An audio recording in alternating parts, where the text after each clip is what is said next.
Everyone and welcome back to Dev classes. तो आज हम वन शॉट करने वाले हैं काइंड्स ऑफ इकोसिस्टम्स का। थोड़ा सा बड़ा चैप्टर है इसलिए थोड़ा सा जल्दी रैप अप करने का ट्राई करेंगे। ये वन शॉट है, इसमें मैं एकदम डिटेल्ड में नहीं बताऊंगा, बट इतना बताऊंगा कि आपके इस चैप्टर में 90% तक मार्क्स आ जाएंगे इस चैप्टर के लिए।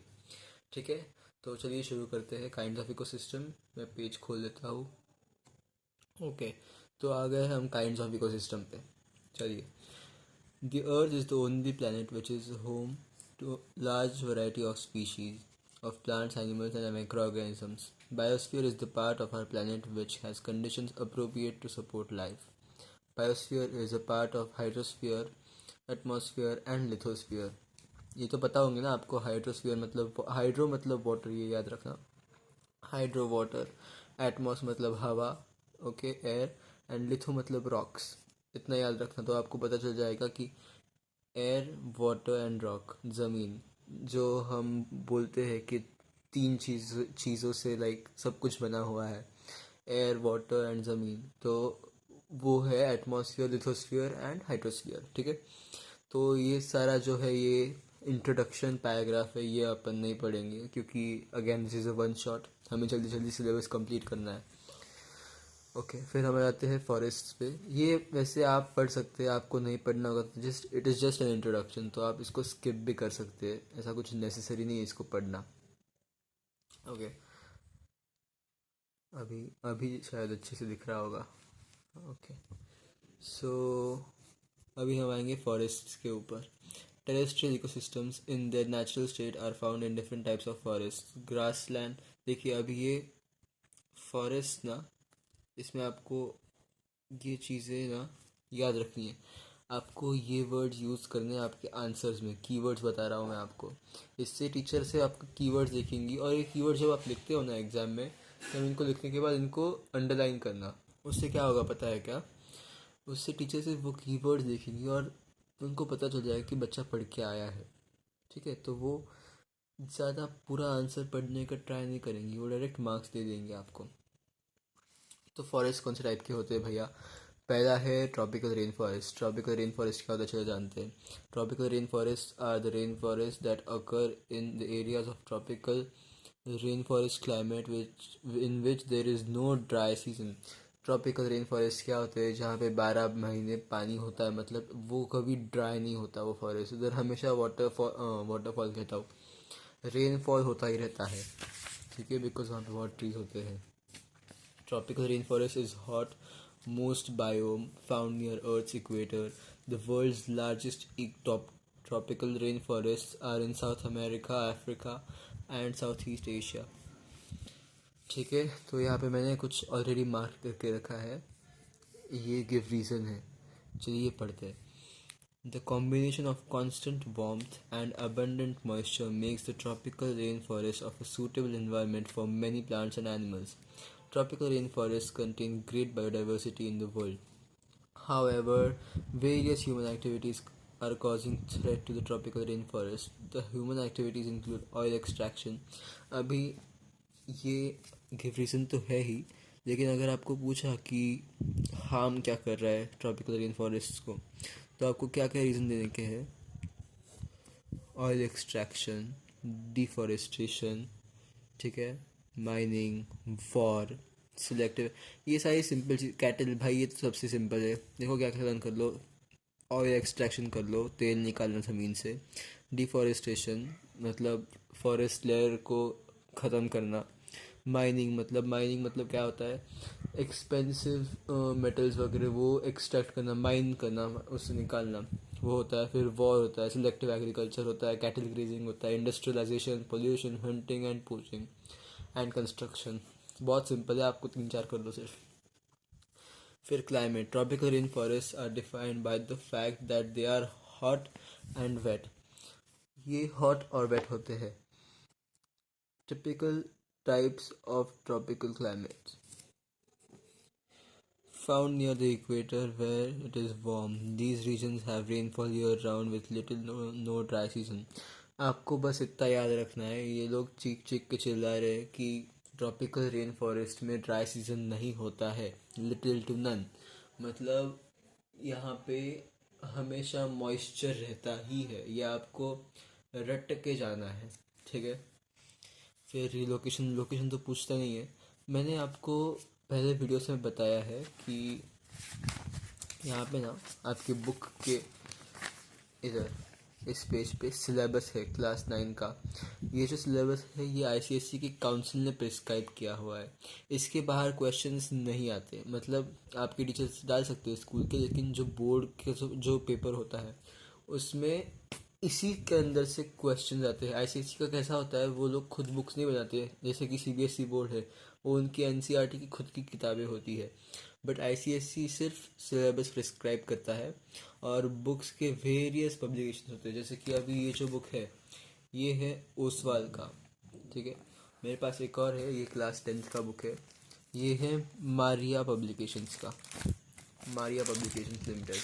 आपको 10th का भी मैं जल्द ही शुरू करने वाला हूँ, ये बुक रहने वाला है। और ये भी बहुत अच्छा बुक है, बहुत अच्छे अच्छे इसमें ये है। आप क्लास 10 में जब आओगे तब ये आपको मिलेगा, ठीक है। अभी हम फिलहाल क्लास 9 पे फोकस करते हैं। तो लोकेशन वगैरह आप ये पढ़ लेना एक बार, ज़्यादा कुछ ये नहीं है, ठीक है। नेक्स्ट आता है टेम्परेट रेन फॉरेस्ट, होना चाहिए था, यहाँ पे स्पेलिंग एरर है, रेन फॉरेस्ट, ठीक है। Temperate rain forest are coniferous और ब्रॉड लीफ फॉरेस्ट। ओके, तो मुझे काम आ गया था इसलिए मैं गया था। तो गाइस इतना, मैं ये वन शॉट है, again I am repeating this, so मैं इतना डिटेल में नहीं जाऊँगा, आपको ये पढ़ने का है, ठीक है। मैं टेम्परेट रेन फॉरेस्ट आपको बोलता हूँ क्या होता है। Temperate rain forest have two different seasons. Winter is quite long and wet and summer is short, dry and foggy. यहाँ पे विंटर जो होता है वो थोड़ा सा लंबा होता है समर से, और इस रेन फॉरेस्ट में, इस टाइप के फॉरेस्ट में सिर्फ दो ही सीज़न होते हैं। कितने होते हैं? दो होते हैं। कौन से? देखो यहाँ पे लिखा भी है, टू डिफरेंट सीजन्स, विंटर और समर। विंटर जो होता है वो सबसे बड़ा होता है, सबसे लंबा होता है, long and wet, and summer is short, dry and foggy, ठीक है। क्लाइमेट ये आप पढ़ लेना, लोकेशन पढ़ लेना, okay, we are skipping this.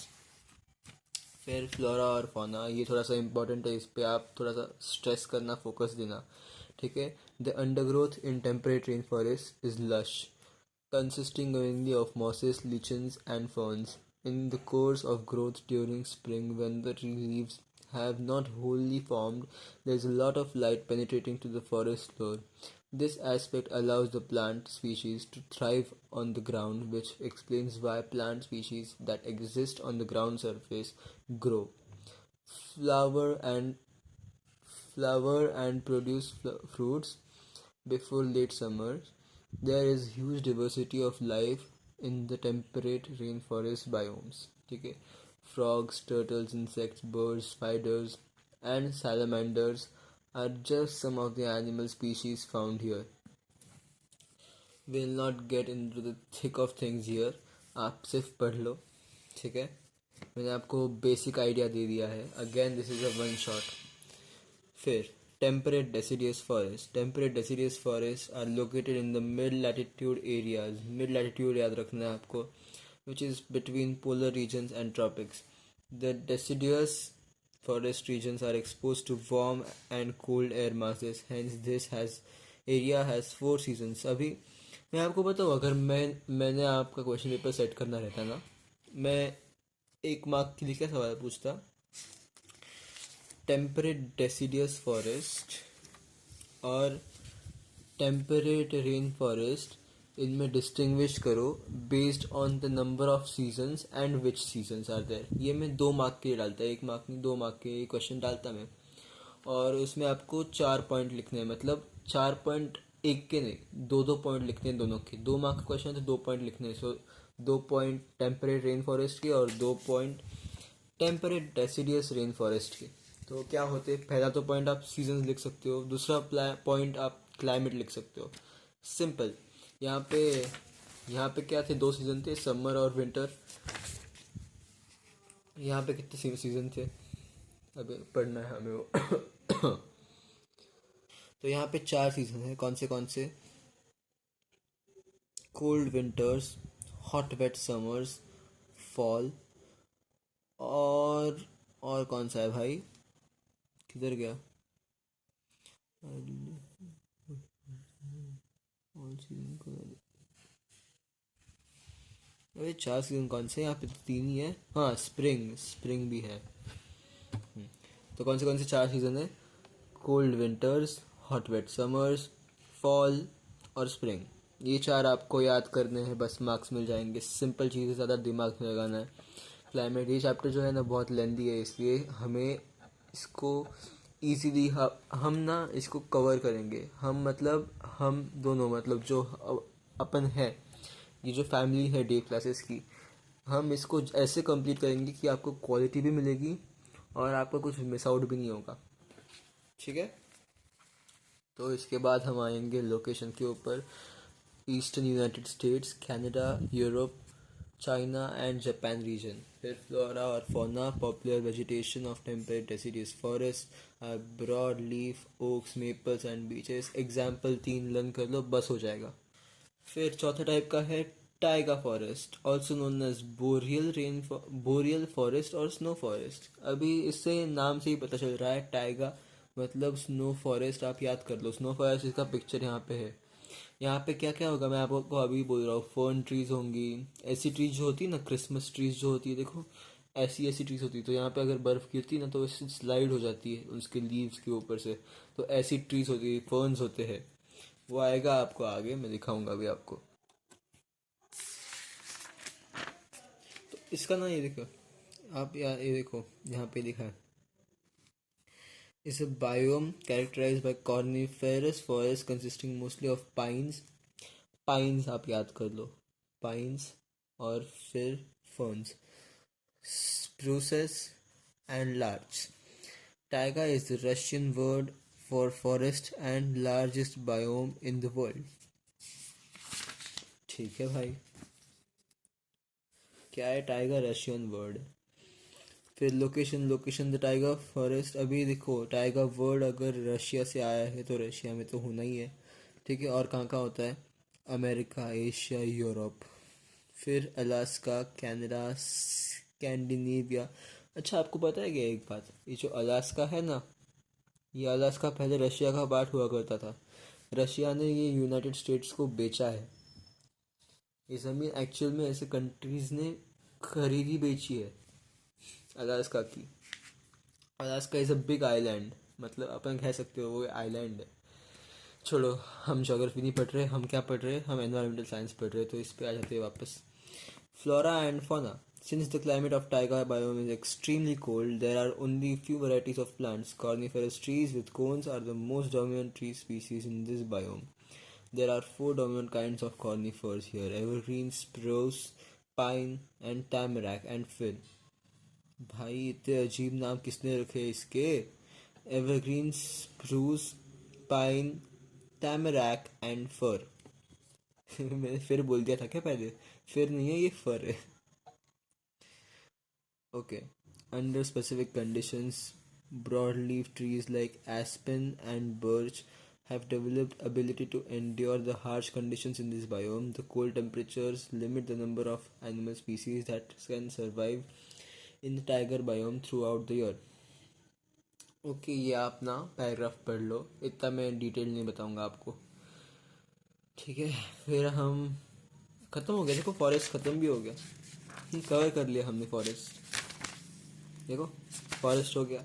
अभी हम कहाँ पे आ गए? ग्रासलैंड, डिजर्ट एंड टुंड्रा पे आ गए। ग्रासलैंड, डेजर्ट और टुंड्रा। चलो, ट्रॉपिकल सवाना। ट्रॉपिकल सवाना मतलब आपको पता है ना क्या होता है? नहीं पता है तो कोई बात नहीं, अपन अभी पढ़ने वाले हैं। It is a biome characterised by tall grasses and occasional trees. Tropical savannas or grasslands are associated with tropical wet and dry climate type. In tropical savanna climate, the dry season can become severe and often conditions of drought prevail. तो क्या है भाई? पहली बात तो किधर गया? Dry season can become severe, summer can become severe. यहाँ पे ड्रॉट, ड्रॉट मतलब सूखा, सूखा पड़ सकता है। ठीक है। ग्रासलैंड मतलब, और आपको एक बात पता है, ग्रासलैंड यहाँ मतलब जहाँ पे ज़्यादा घास होती है और ट्रीज थोड़े कम होते हैं। यहाँ पे देखा आपने ट्रीज कितने कम है और ज़्यादातर ऐसे प्लेन ग्रासलैंड है। मेरे को बड़े पसंद है इस टाइप की फॉरेस्ट। यहाँ पे अपन घूम सकते हैं आराम से गाड़ी में, मतलब एनिमल वॉचिंग कर सकते हैं गाड़ी में। यहाँ पे ऐसी ही फॉरेस्ट में होती है एनिमल वॉचिंग। ज़ेब्रास वगैरह मस्त दिखते हैं। ठीक है। फिर अच्छा लोकेशन पे, it is located between two tropics, the tropic of cancer to the north and the Tropic of Capricorn to the south. Half of Asia, most of South America, and portions of Asia such as India. India क्या है भाई? India पूरा नहीं बोल रहा हूँ मैं, India का कुछ पार्ट ग्रासलैंड है। ठीक है, ट्रॉपिकल सवाना है। फिर हम आते हैं टेम्परेट ग्रासलैंड्स पे। Temperate grasslands are located north of the tropic of cancer. Temperate grasslands have hot summers and cold winters. They typically have between 10 to 35 inches of precipitation a year. ठीक है, तो यहाँ पे क्या है, आपको एक बात याद रखनी है, hot summers and cold winters. Summer एकदम ही समर होता है, विंटर एकदम ही विंटर होता है। समझा? ऐसा याद रखो, मतलब समर्स में एकदम ही हॉट हो जाएगा क्लाइमेट और विंटर्स में एकदम ही कोल्ड हो जाएगा। फिर हम क्लाइमेट पे आते। क्लाइमेट तो आपको अभी बोल दिया मैंने। लोकेशन, लोकेशन कहाँ पे है भाई? नॉर्थ अमेरिका है, साउथ अमेरिका है, अफ्रीका है, हंगेरी है, रशिया है। नेक्स्ट, फ्लोरा और फोना पढ़ लो आप। ठीक है, मैं ज़्यादा बता नहीं रहा। थर्ड है prairies. Prairies are temperate grasslands of North America. The word prairie originated from Latin word praeta, which means meadow. It is a region of flat, gently sloping or hilly land. Tall trees up to the meters high dominate the landscape. The prairies are located in the heart of the continent. Climate, the climate of the continental type, which with extreme temperatures. The summers are warm with temperatures of around 20 degrees Celsius, and winters are very cold with temperatures of around minus 20 degree Celsius. कितना simple है भाई, summers में 20 degree, winters में minus 20 degree. Location, prairies are located in North America only. Simple हो गया ना, north America में ही है प्रायरीज. फिर flora and fauna. Prairies are practically treeless based on availability. जो पिक्चर है ये इतना क्लियर नहीं है, आप गूगल कर लेना प्रायरीज को, ये ब्लैक एंड वाइट है. ठीक है, इसलिए मैं नेक्स्ट बुक जो है वो मारिया पब्लिकेशंस की यूज़ करने वाला हूँ मैं. द अमेरिकन बफेलो और the bison is the main animal in प्रायरीज. प्रायरीज का मेन एनिमल कौन सा है? बाइसन. ठीक है, फिर आता है fourth, steppes. A steppe is a dry, grassy plain. Steppes occur in temperate climates which lie between tropics and polar regions. Climate, temperate regions have distinct seasonal temperature changes with cold winters and warm summers. Steppes are semi-arid, meaning they receive 25 to 50 centimeters of rain each year. Location, mostly found in the USA. देख आप ना, एक ऐसा दिख रहे हो pattern, मुझे नहीं पता आप दिख रहे हो या नहीं, मैंने देखा है. बहुत सारी जो चीज़ें हैं ना वो अमेरिका में आती है, नॉर्थ या फिर साउथ अमेरिका. तो देखो, यूएसए, फिर नॉर्थ अमेरिका, मतलब हर एक इसमें आ ही रहा है वो लोकेशन में. देखो, नॉर्थ अमेरिका वापस, तो ये ना सिंपल हो जाएगा ना आपके लिए. ठीक है, फिर देखो इधर साउथ अमेरिका. अमेरिका आप लिख दो सिर्फ. आगे हम बढ़ते हैं Pampas पे. These are flat and fertile plains. The average temperature in Pampas is 18 degrees Celsius. The Pampas have high sun or dry season in summer, which is in the southern hemisphere is in December. The wind blows most of the time. The climate in the Pampas is humid and warm. Climate, the average temperature in Pampas is 18 degrees Celsius. The Pampas have high sun or dry season. इसमें भी आपको एक ही चीज़ याद रखनी है कि यहाँ पे ड्राई सीजन होता है, हाई सन होता है. ठीक है, हाई सन और ड्राई सीजन.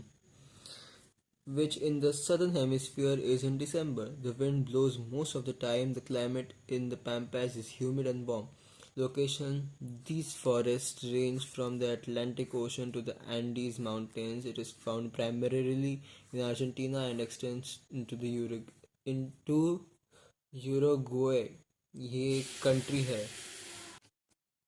ठीक है। आपको पता है जब मैं 10th में था, मेरे को 10th में EVS में 97 आउट ऑफ 100 मार्क्स थे। इसलिए आप मेरी अगर वीडियोस देखेंगे सारी, तो आप EVS में गलत नहीं जा सकते। टेक्स्ट बुक पढ़ने की भी ज़रूरत नहीं है, अगर आपने सिर्फ मेरी वीडियोस देखी तो भी उतना ही काफ़ी है। थ्रेट्स टू ग्रासलैंड्स पढ़ लेना इम्पोर्टेंट है, बहुत ज़्यादा इम्पोर्टेंट है। IMP very important. डेजर्ट तो भाई किसको नहीं पता, अगर पता नहीं तो आप भाई चुल्लू और पानी लो, ऐसे ऐसे इसमें पानी डालो और डूब जाओ। Desert witnesses very little rainfall, resulting in less vegetation.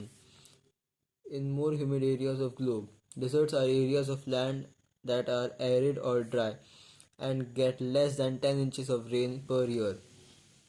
Deserts can be hot or cold. Plants and animals in the desert ecosystem have adaptations and allow them to survive the lack of rainfall and extreme temperatures. Hot deserts are warm year round. Deserts की information है ये पूरी, पढ़नी है, पढ़ो, अच्छी बात है। आपको मोस्टली चीज़ें पता ही है, इसमें से कुछ ज़्यादा आप पूछते नहीं हैं। Next, due to the availability of little moisture in the air to capture and hold on to the heat emanating from high temperatures during the day, desert and incredibly low levels of water makes the desert very biome. Okay, ये climate के बारे में बोला है, इसको पढ़ लेना। फिर location: most deserts occur far away from the coasts in locations where moisture emanating from oceans and seas hardly reaches. फिर आते हैं हम फ्लोरा और फोना पे, ये थोड़ा सा इम्पोर्टेंट है। फ्लोरा और फोना पे क्या है? बॉबकैट्स है, कोयोटीज है, जैवलिना है, डिजर्ट टॉर्टोइज है, कैक्टस रेन है, डेजर्ट कैंगरू है, रैट है, सोनोरैन डेजर्ट टोड है। इनमें से कोई भी 3 लर्न कर लो। थ्रेड्स अगेन पढ़ने में टाइम जाएगा, वीडियो लंबी बन जाएगी, आप पढ़ सकते हो। Tundra: Tundras are among the Earth's coldest, harshest biomes. Tundra क्या है? Coldest harshest biomes. ये किसका भाई है? ये जो मैं बोला था ना, किधर गया वो? देखो, टाइगा और टुंड्रा, याद रखना, टाइगा और टुंड्रा दोनों बर्फीले जगह है। टी हो गया ना इसी। यहाँ पे भी क्या है? अगर ठंडा होगा तो कोल्डेस्ट हार्शेस्ट बायोम्स। यहाँ पे आपको क्या क्या मिलेगा? लोकेशन: आर्कटिक सर्कल और northern hemisphere and top of the highest mountain in the world. कितना सिंपल हो गया, देखो, top of the highest mountains in the world, Himalaya सबसे पहले आपके दिमाग में वही आता है, highest mountain in the world, तो आप वहाँ लिख सकते हो लोकेशन। ठीक है। द आर्कटिक टुंड्रा, उसके बारे में थोड़ी सी इन्फॉर्मेशन दी हुई है, पढ़ो या फिर मत पढ़ो, कुछ इंपॉर्टेंट नहीं है इतना, वो एक्स्ट्रा है, पूछते नहीं है।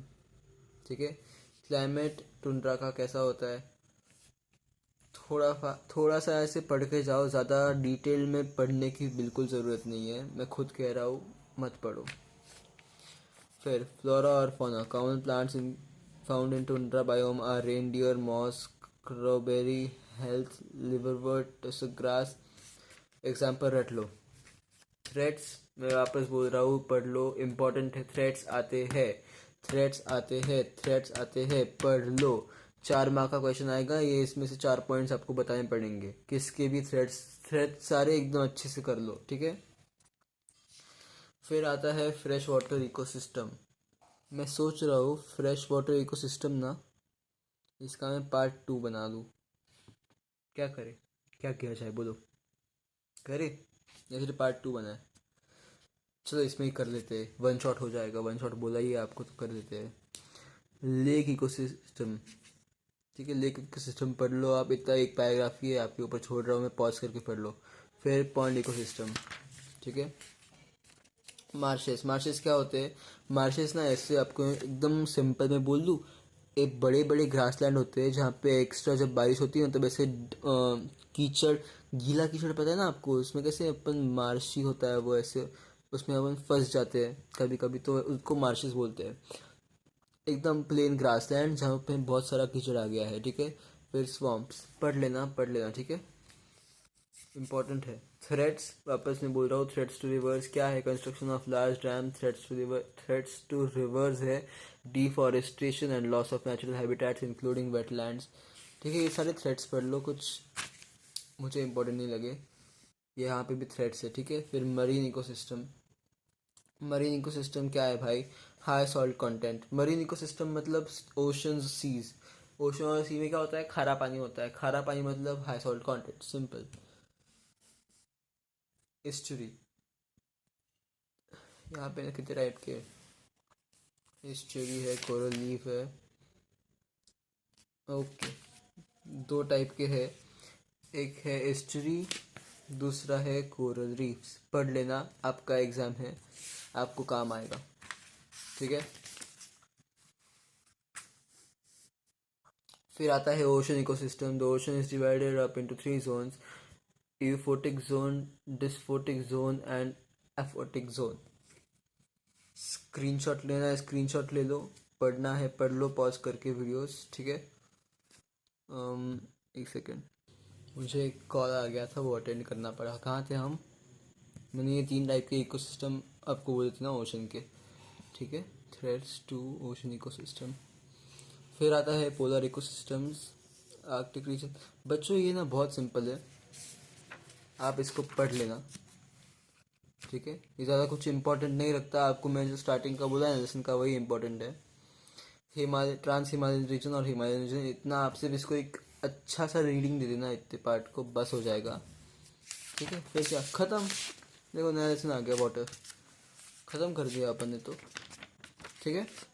वीडियो भी टाइम से कंप्लीट हो गया और अच्छे से एक्सप्लेन भी हो गया। देखो कुछ डाउट होंगे तो मुझे कमेंट बॉक्स में डालना, I will 100% reply to them. अगर रिप्लाई मतलब थोड़ा सा लेट भी आएगा तो भी आएगा, रिप्लाई 100% आएगा, don't worry. Subscribe to this channel if you are new to this channel. इस पे हम टेंथ के भी वीडियोस डालने वाले हैं, you will miss out on them. Subscribe नहीं किया तो सब्सक्राइब करो, ओके बाय।